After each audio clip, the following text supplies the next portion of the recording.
نبی کبھی بھی تبلیغ پر اجرت نہیں لیتا.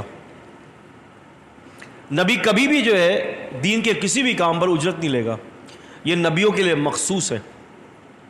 لیکن ہاں آپ نماز پڑھانے کی اجرت لے سکتے ہیں, آپ بچوں کو قرآن پڑھانے کی اجرت لے سکتے ہیں, بچوں کو حدیث پڑھانے کی اجرت لے سکتے ہیں. اس آیت کے اندر یہ داخل نہیں ہے. کیوں؟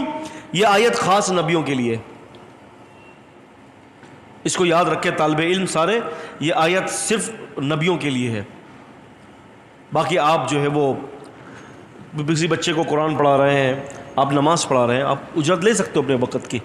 تو آپ جو وقت دے رہے ہیں آپ اس کی اجرت لے سکتے ہیں.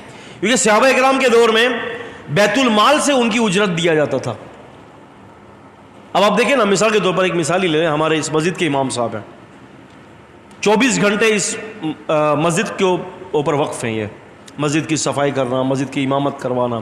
صبح بھی بچوں کو پڑھا رہے ہیں تو دوپہر کو آئیں گے تب بھی بچوں کو پڑھا رہے ہیں, اور ہو سکتا ہے یہاں شام کو بھی کلاس لگتی ہو. یعنی یہ 24 گھنٹے خدمت میں.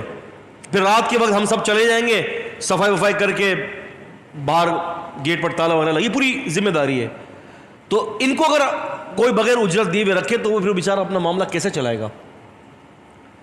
تو اسی لیے شریعت مطہرہ نے اماموں کے حوالے سے اور جو بچوں کو جو پڑھایا جاتا ہے یا بڑوں کو جو تعلیم دی جاتی ہے اس کی اجرت لے سکتے ہیں آپ.